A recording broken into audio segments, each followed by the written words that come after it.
President FUJII, thank you very much today. You're welcome. Thank you. I think, if I'm correct, you have been president of Todai, the most prestigious Japanese university, for almost 3 years now. Yeah.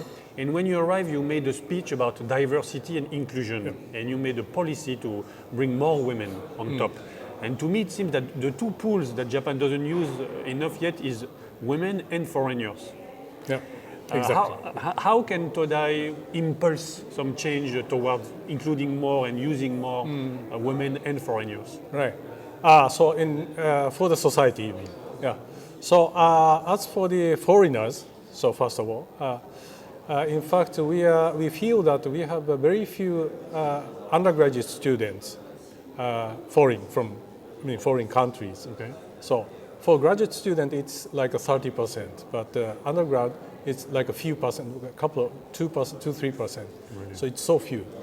Well, that is because the classes are mostly taught in Japanese, so that's a kind of language barrier. So that to turn down this barrier, so we established a new center, which is called the Center for Global Education. And this Global Education Center is basically offering the English taught classes. This year it is like up to 30 English taught classes given, and then we are trying to make it up to 70 subjects. So with this kind of activity, we'd like to increase the number of foreign students at the undergraduate level.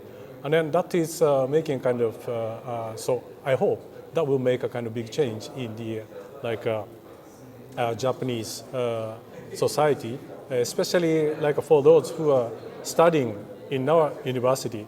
Is basically at the end they are going to the company, joining companies or public sectors, whatever. Then so they will take the kind of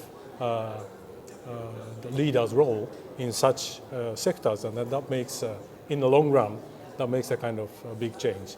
So that's one thing. And then for women or female, so this is really important because so we are the university. So the university is the place where we create new knowledge. And also we also need to come up with a kind of solution to the difficult problems in society. But then to do that, we need to have a kind of diverse viewpoints. And if you think about the one problem with a very uniform people, then it doesn't make a kind of good solutions that can be commonly shared. So that so the diversity is really important for such purposes. But also at the same time, if you like to reach at the higher level academic goal, then in that sense also we will need a kind of diverse viewpoint. So in that sense, so we will definitely need to increase the number of, for example, female or women professors in our university, which is like for now it's just 7-8%. So that last year I declared that we will hire 300 female professor or associate professor in 6 years, and with that we will make 25% of the female faculty members. So. But do you feel the change over the last 3 years at university? Do you feel some mindset change? All right. Yeah, that was also the most important thing in these 3 years, because I put this diversity inclusion at the top priority of our university. And then before it was, of course, we saw already like a problem with the kind of very few number of female students and faculties, but it was more like a kind of local problem. But now we are basically see it as a kind of major problem of ours, and also even a priority of ourselves.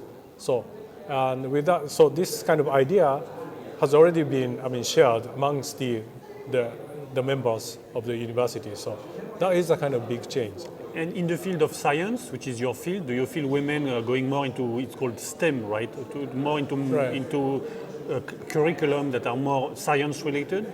Oh yes, so that is also another important thing. And also, especially in my field, it used to be like also the female scientists are underrepresented. But then we discussed a lot about this underrepresentation, and then make it, so we made it different. like to have some more, for example, keynote speakers in the conferences, female, because we have so many, excellent female researchers around the world, but we just, didn't think about that. So that we, and then also as for the scientific society management, so I used to be the president of the CBMS, which is Chemical and Biological Microsystem Society. But then, so after myself, the presidents are all female. So like maybe 2-3 people in a row. So like this way, so we discussed a lot about it, and then so we made a change. So. There is two people who know both Todai and ENA, elite schools in France and Japan. A frequent criticism is that it's really very good in a national environment. Yeah. So ENA shapes very good bureaucrats, and Todai shapes very good civil servants. Or how do you think Todai also should become more global in the sense a Todai graduate can work in Africa, in the US, in Europe, or is it the thing you try to change? Yeah, exactly. Yes, that is also what we are trying to change. In fact, that is also why we started off this new global education center, so that we hope almost all the students should to have the kind of opportunity to go abroad and then spend some time, and then to be immersed in such international environment, so that they could see what's going on in the. Yeah. Are you afraid Japan is closing itself now, or do you think it's, no? I think we need to be open. Yeah. But do you think Japan is closing more, or do you think it's always a problem? Yeah, so it's been a problem. Yeah, so that especially there are some young generation who are looking at the world and globally, but most of the younger generation wouldn't look at so wouldn't have such kind of scope. So that we like to let them have a look at the world, and then that is also somehow related to the career situation in Japan. That is, in fact, so in Japan, all the high school students are basically looking at joining university or some other schools at the age of 18. And then at the age of 22, they are graduating, and then they are trying to, join a company immediately after the graduation. And then, so and then they retire. Yeah. It used to be like a lifetime employment and so on. So that it's a kind of career. It's really a kind of track, one way. Yeah. Now that makes makes them, for example, be reluctant to go abroad. For example, during the university, and then, like if they take a half a year or 1 year break to go abroad, and then they will basically be late in joining the company. And then in Japan, it is, taken as a kind of not so good, so far.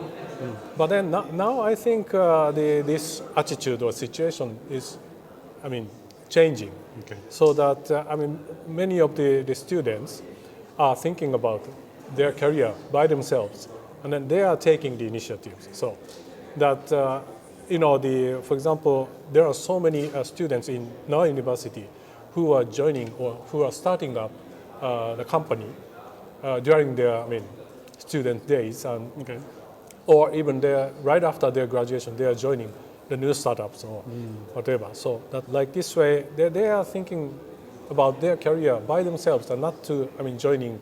Not only to join the government or big companies or those kinds, but also doing something by themselves. And that's a kind of very good tendency.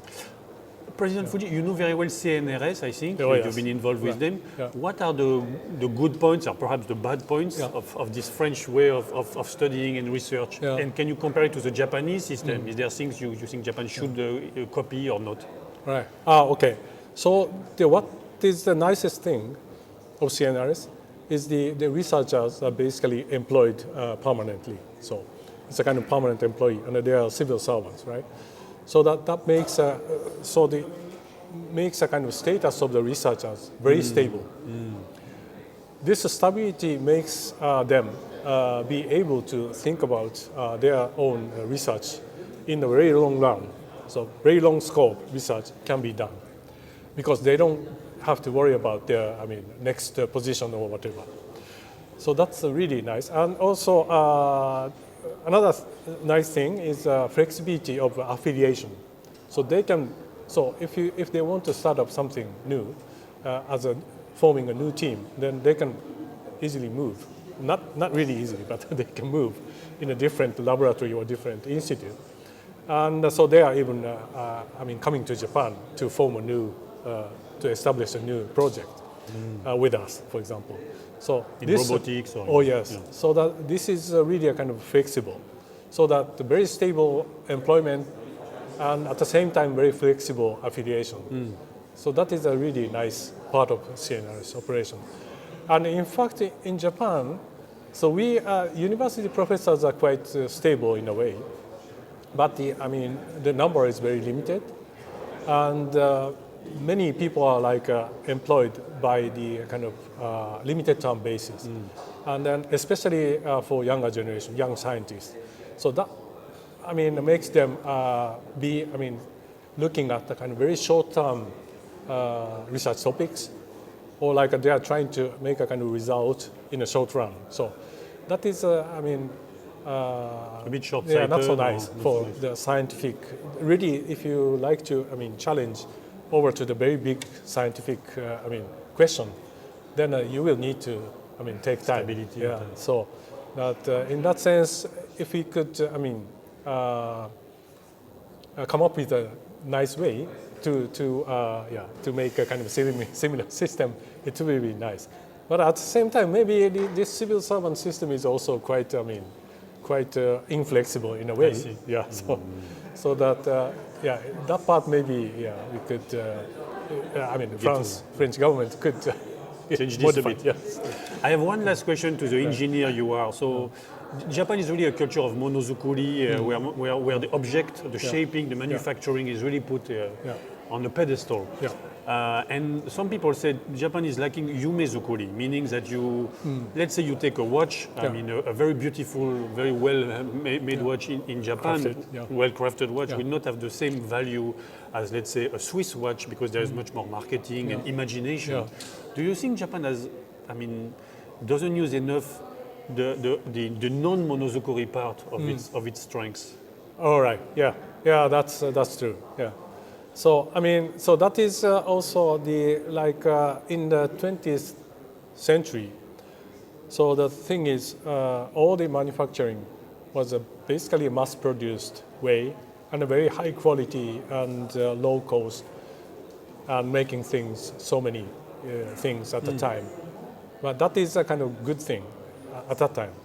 But now it's in 21st century. So people are having a kind of diverse viewpoint or diverse sense, so that they want to have something unique or something special. So in that sense, I think Japanese monozukuri used to be like that. Much before, maybe 100 or even 500 years ago. But with a kind of modern industrial industrial situation, the mass-produced or mass production way of manufacturing is kind of somehow losing such kind of viewpoint. And in that sense, so now it is very important to have a look at users or kind of citizens, or the people who are individuals, people who are receiving this service or products. And then, so their viewpoint is kind of very important, rather than, looking at from the kind of supplier's viewpoint. So that we will need to change such kind of, transition in the way of looking at the service and products. Okay, President Fujii, thank you very much. Yeah. You're very welcome. Thank you so much.